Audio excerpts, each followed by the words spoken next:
atas orang muslim yang laki-laki. Siapa saja yang meninggalkan Jumat langsung distempel hatinya oleh Allah Ta'ala dengan munafik. Munafikun, innal munafikun fid darkil asfali minan nar. Sungguhnya orang munafik itu adalah berada di paling bawah daripada api neraka. Ini ancaman Allah yang kita takuti. Yang ketiga, sabda Rasulullah SAW, man taraka jum'ata salasan bighairi usrik fahuwa munafiqun, sabda Nabi. Siapa saja yang meninggalkan Jumat 3 kali tanpa ada uzur syar'i, fahuwa munafiqun, maka dia adalah termasuk orang munafik. Illa arba'atun, kata Nabi, kecuali ada 4 golongan yang boleh meninggalkan Jumat. Pertama, abdul mamlukun, sabda Nabi, hamba sahaya boleh meninggalkan Jumat, tergantung pada majikannya. Yang kedua, au imra'atun, yang kedua boleh meninggalkan Jumat itu wanita karena dia tidak wajib Jumatan. Yang ketiga, au sabiyun, kata Nabi, yang boleh meninggalkan Jumat itu anak kecil karena dia tidak wajib Jumatan. Yang keempat, au maridun, kata Nabi, orang yang sudah kena virus boleh dia tidak Jumatan. Kalau orang sudah kena virus, sudah sakit, apapun bentuk penyakitnya, boleh dia tidak berjumatan. Apalagi seperti katanya Pak Kesehatan tadi, udah kena virus corona langsung dikarantin, itu lebih bagus. Itu jalan yang diberikan oleh Nabi SAW. Tapi Rasul tidak pernah katakan jangan jumatan, tidak pernah dari Rasul seperti itu. Yang ada itu kalau sudah kena virus, boleh. Yang wajib Jumat itu tidak berjumatan. Apakah dia menahan diri di rumah, tidak berjumatan. Apalagi kalau di karantina, itu lebih bagus. Ini yang kita harapkan. Sementara Allah mengancam kita dalam hadis qudsi, innallaha ta'ala bi'ahummi bi'ahlil ardi azaban, sesungguhnya Allah Subhanahu wa ta'ala benar-benar akan menurunkan azabnya kepada penduduk satu kampung. Fa'iza nazartu ila ummari masajidi, firman Allah, maka apabila aku melihat kepada orang-orang yang meramaikan masjidku, orang-orang yang meramaikan rumahku, firman Allah Ta'ala, wal mutahabbina biya, dan apabila aku melihat orang-orang yang saling mencintai karena Allah, bukan karena takut virus corona. Kita ini saling mencintai karena Allah. Wal mustarfirina bil ashar, orang yang bangun jam 3 malam meminta ampun kepada Allah atas segala kesalahan dan keapaan yang dilakukannya. Syarabtu azabi anhum, firman Allah, aku pindahkan azab itu daripada mereka. Jadi kalau kita mau sekarang azab corona ini dipindahkan oleh Allah SWT ke tempat lain, mari kita pergi ke masjid Allah. Dengan seperti itu Allah melihat kita, memandang kita. Kita ini adalah orang-orang yang taat kepadanya, orang-orang yang tunduk kepada Allah Subhanahu wa ta'ala. Bukan kita takut dengan virus. Virus itu adalah makhluk Allah Subhanahu wa ta'ala. Tapi tunjukkan dulu takut kita kepada Allah. Nanti virus itu akan dengan sendirinya dihilang. Ini Allah yang menurunkannya. Kita hanya berikhtiar, tapi kita tidak bisa takut dari mati. Hanya kita bisa takut dari penyakit, bukan takut kepada mati. Tapi kalau takut kepada mati, Allah sudah mengatakan, qul innal mautal ladzi tafirruna minhu fa innahu mulaqikum bima Allah. Katakan oleh Muhammad, sungguhnya kematian yang kamu lari daripadanya, sungguh pada itu tetap menjamu. Ini Allah. Jadi kita tidak bisa takut dari kematian. Takut dari penyakit boleh dengan kita berikhtiar setiap saat. Tapi kalau takut dari kematian, walaupun fi burujin musayyadah, sekalipun kamu berada di benteng yang sangat kuat, mati pasti akan menjauh. Ini firman Allah Subhanahu wa ta'ala. Nah, oleh karena itu kita mengajak kepada diri kita semuanya. Mari kita tingkatkan keimanan dan ketakwaan kita kepada Allah Subhanahu wa ta'ala. Bagaimana kita nanti akan mendapatkan satu pagi ini setelah selesai bulan suci Ramadan, kalau kita durhaka kepada Allah Subhanahu wa ta'ala. Jadi sebab itu sekarang ini yang perlu kita mantapkan akidah keyakinan kita kepada Allah Subhanahu wa taala pertama kali. Jangan sampai hal-hal yang mendatangkan murka Allah yang kita lakukan. Seperti apa? Keputusan yang nomor 2 tadi, tidak melakukan Jumatan. Ini kewajiban yang wajib dari Allah Subhanahu wa taala, yang harus hanya harus kita laksanakan supaya murka Allah jangan nanti berlanjut turun kepada kita. Ini cara kita untuk membantu pemerintah, lalu kita berdoa di situ. Allah sudah menantang kita mulai tanggal 1 bulan suci Ramadan. Mana orang-orang yang mencintai saya? Firman Allah, saya mencintainya. Mana orang-orang yang berdoa kepada saya akan perkenankan doanya. Itu firman Allah menantang kita. Oleh karena itu, pada bulan suci Ramadan ini kita berdoa di rumah Allah, minta membantu pemerintah untuk segera virus corona ini diangkat oleh Allah Subhanahu wa taala. Itulah sebabnya Rasul mengatakan, ad-du'a'u mimma manfaatun mimma nazala wa mimma la yanzilu, sabda Rasul. Doa itu bermanfaat, berguna, berfaedah buat melenyapkan penyakit yang sedang menjalar, corona yang sudah sedang menjalar. Berdiri dari masjid Allah Ta'ala, jangan nanti kutukan Allah lagi datang kepada kita. Ini saja musuh yang kita tidak lihat. Kenapa? Ini tentara Allah. Allah kalau mau fa'alun lima yurid, firman Allah. Allah akan mengerjakan apa saja yang Dia mau. Tidak ada campur tangan siapapun kalau Allah punya pekerjaan. Nah, oleh sebab itu jangan sampai dengan kita tidak berjemaat berarti kita melanggar Pancasila. Sila pertama yang kita langgar. Apa bunyi sila pertama? Ketuhanan yang Maha Esa. Wa ilahukum ilahu wahid, la ilaha illa huwar rahmanur rahim, firman Allah. Tuhanmu ialah Tuhan yang Esa, tidak ada Tuhan kecuali Dia yang punya sifat Rahman dan Rahim. Sila pertama kita langgar jadinya kalau kita tidak melaksanakan Jumat. Bertentangan dengan Pancasila. Yang lain bisa kita bantu pemerintah, tapi jangan sampai itu kita menjauhkan diri dari rumah Allah Subhanahu wa taala.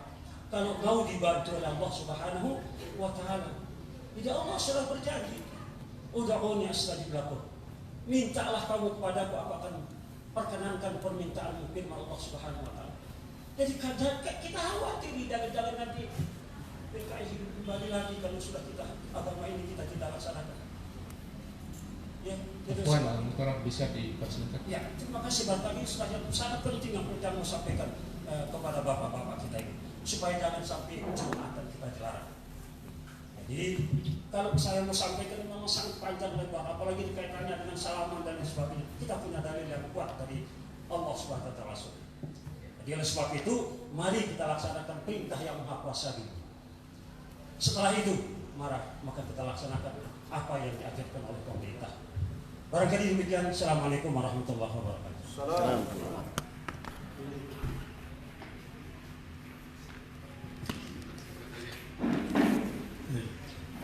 Belawang Ustaz, singkat. Ngumbing undang bat-bat segitu. Sama kita hormati Bapak Camat yang sedang lockdown diri. Kemudian Bapak Kepala Satgas, kemudian dari TNI dan Polri, begitu juga dari Kepala Rumah Sakit, para tuan guru, para ustadz, dan hadirin semuanya. Pertama, secara pribadi sebenarnya saya ingin yang tanda tangan di surat keputusan itu hadir di sini. Mereka yang dihadirkan di sini untuk mempertanggungjawabkan tanda tangannya, terutama Ketua MUI dan Kepala Kemenang. Mungkin banyak di antara kita yang mengatakan tadi apa yang disampaikan oleh Tuan Guru Haji Suhaili itu seakan menentang para ulama baik yang tingkat dunia ataupun tingkat nasional. Tapi kalau kita lihat dalil-dalil yang digunakan oleh para ulama itu, menurut saya bukan kapasitasnya untuk Kelas kesanawiyahna Ustaz. menyalahkan keputusan MUI atau ulama internasional itu. Tapi melihat dalil-dalil yang mereka gunakan, itu tidak relevan dengan kondisi kita saat ini. Kemudian melarang kita mendatangi masjid, melarang kita sholat Jumat, melarang kita melakukan apapun kegiatan ibadah di masjid dengan secara beramai-ramai. Walaupun tadi disampaikan oleh Kepala Puskesmas Gunung Sari dan tadi juga disampaikan oleh Pak Minudin bahwa ini virus berbahaya, dan ini yang menakut-nakuti sebenarnya, yang membuat masyarakat takut mengatakan virus ini berbahaya dan bisa membunuh. Kita ingin transparansi dari para dokter yang memeriksa para positif COVID ini. Karena apa yang meninggal? Apakah semata-mata karena virus itu, atau karena memang daya tahan tubuhnya yang lemah, karena usia yang sudah lanjut, dan karena ada penyakit yang sebelumnya sudah diderita? Ini yang kita tidak pernah dengar dari para dokter itu, sehingga para masyarakat takut kalau ini virus ini betul-betul berbahaya dan bisa membunuh. Padahal para ahli yang sudah meneliti virus selama berpuluh-puluh tahun itu mengatakan kelebihan virus ini hanya cepat menyebar dan kemampuannya untuk membunuh itu 0,0 sekian%. Dan itu pun kalau orang punya sakit bawaan dan daya tahan tubuhnya lemah. Tolong itu yang disampaikan kepada rakyat, pada masyarakat, supaya masyarakat tidak takut. Kita dilarang untuk panik, tapi kebijakan pemerintah yang membuat panik. Kebijakan pemerintah dengan mengatasnamakan fatwa MUI, tidak boleh Jumatan, tidak boleh sholat jamaah, itu yang membuat rakyat panik, bukan virusnya. Itu sebabnya saya pribadi, saya ingin mereka yang tanda tangan di surat keputusan itu hadir di sini untuk mempertanggungjawabkan. Apalagi saya dengar bahwa di NTB, MUI NTB membuat fatwa itu hanya copy paste. Apa yang dilakukan? Kalau cuma copy paste, apa yang dilakukan oleh MUI? Ini NTB, kelas provinsi, membuat fatwa hanya copy paste dari fatwa yang sudah ada di daerah lain. Lalu apa kajian yang menghasilkan keputusan itu, yang menghasilkan fatwa itu? Kajian yang dilakukan apa? Alasannya darul mafasid muqaddamun ala jalbil masalih. Menolak kerusakan itu lebih harus didahulukan daripada mendatangkan kemaslahatan. Justru kebijakan pemerintah inilah yang mendatangkan mafsadat sebenarnya. Tadi disampaikan oleh kepala puskesmas untuk menangani satu pasien positif saja paling tidak 30 juta yang dihabiskan. 300 miliar. 300 miliar. Satu orang. 300 juta. Satu orang. Itu kan ini yang diinginkan. Saya termasuk orang yang percaya dengan teori konspirasi. Ada konspirasi di balik ini, bukan semata-mata virus. Virus ini sudah lama ada. Orang batuk dari dulu sudah ada. Orang flu dari dulu sudah ada. Tapi kenapa sekarang kita takut? Kenapa kita takut sekarang? Karena kita ditakut-takuti dan kita mau ditakut-takuti. Yang bertepuk tangan saat ini itu adalah pengusaha-pengusaha yang mereka adalah orang terkaya di dunia, yang mereka punya kepentingan di balik penyebaran virus ini. Mereka dari awal misalnya melarang masyarakat biasa untuk menggunakan masker. Yang boleh menggunakan masker itu hanya tenaga medis. Sekarang semua diwajibkan pakai masker. Ini saya dikasih tadi. Tapi saya nggak betah pakai masker. Ya Ustaz. Padahal Rasulullah SAW mengajarkan kita batuk itu tutup. Pada saat kita batuk, ini kemana-mana kita pakai masker. Maaf yang dipakai. Islam sudah mengajarkan kita itu. Kalau bersin, kalau batuk, tutup. Dari awal. Kemudian ada lagi, ini dari WHO. Ini yang menakut-nakuti kita sebenarnya. Sekarang kita menakut-nakuti masyarakat karena ditakut-takuti, kita ingin tidak takut sendiri.